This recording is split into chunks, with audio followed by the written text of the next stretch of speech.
Hi, everybody, and welcome to my fake podcast, where I interview my coworkers about all kinds of different retirement topics. Today, I have Tammy Taylor, one of my favorite coworkers, joining me today.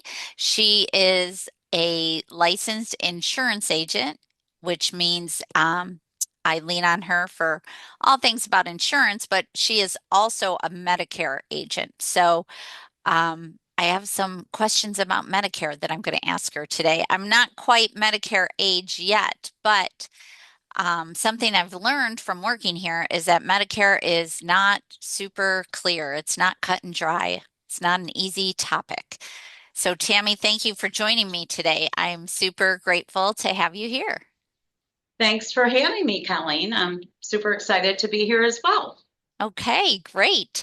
So, like I said, I'm not quite Medicare age yet, but I have learned that it's very confusing and there's a lot of moving parts. So, one of the things I've been hearing a lot about lately is this lady named Irma. So, I'm not really sure what that means, but I'm hoping that you can provide some clarity for me.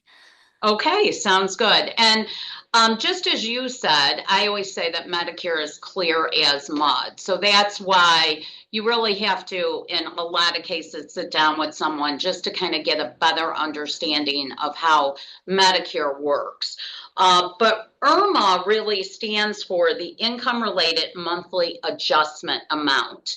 And IRMAA affects certain people that what they consider high income earners.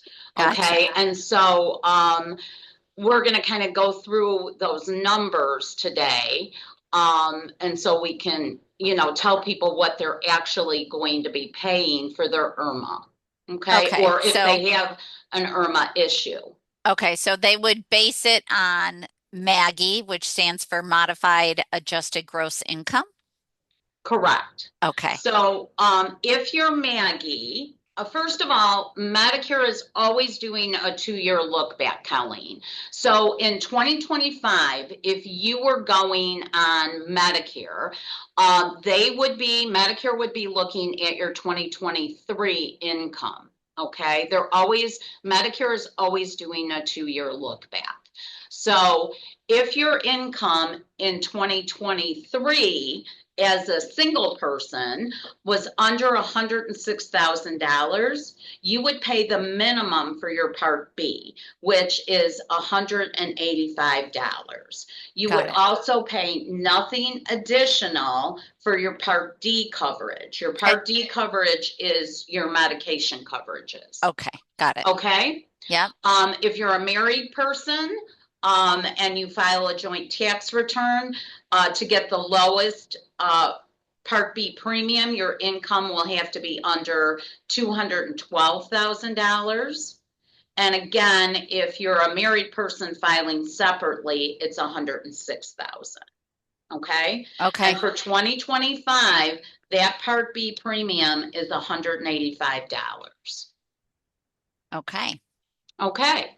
Now, if you are a high income earner, or if you have been a high income earner, and let's say you're a single individual, and in 2023 you made $150,000, you then would pay $370 for your Part B coverage, which would be the 185 plus an additional $185 for the IRMAA premium. On top of that, you would pay another $35.30 for your Part D coverage or your prescription drug plan. Okay? Does Okay. that make sense? It sure does. So it kind of seems like a pay your fair share kind of situation. It is. It is the pay your fair share situation. The other thing that many people don't understand is they're like, if I'm retiring in 2025, why are we looking at my 2023 income? And it is because that's as far as Medicare can go back on your taxes to see what you would owe, right? So if you go on Medicare in 2025, we're in 2025 right now. We're just doing our 2024 taxes. Right. So So Medicare would not be able to know what you were paying in 2024. So there is always going to be a 2-year look back when Medicare is determining what that Part B premium is going to be. Okay. Okay? Yes, but then it does lead me to a question, and I may be jumping ahead, but um, what if you're not going to make as much in retirement as you did 2 years ago? That seems like it wouldn't be fair to have to. Correct. So Medicare does let you do an exception if you are retiring, right? Because they do understand that, hey, maybe in 2023 you were a high income earner and you did make $150,000, but now this year I'm retiring, right? And now my income between my pension and my social security and all those different things, my income is going to go down to a Sure. $100,000, right? Yeah. So then you can fill out what's called an SSA 44 form that you can get off the IRS's or off of the Social Security website, ssa.gov.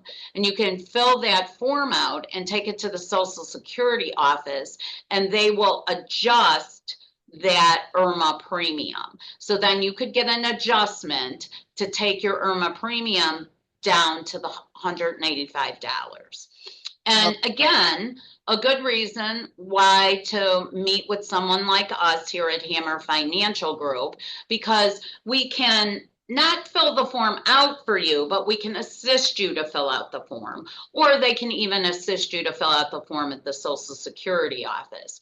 But we can give you a hand on filling that out, and then you can take that over to the office. And typically, they're going to be doing that for a couple of years. Eventually, your tax return will catch up to the IRMAA guidelines. right. Okay, does that kind of make sense? Yeah, it really does. And it's helpful to know that there are these exceptions. So this has been super helpful. I really appreciate it. And if other people are watching this and they think it's been really helpful and they would like more assistance from you, how would they get a hold of you? You can reach me at Hammer Financial Group at 219-864-8266, and you can just ask for me or for one of the other Medicare specialists here in the office. That's great. All right. Well, thanks so much, Tammy. I really appreciate it. Okay, thank you, Colleen. Have a great day. You too.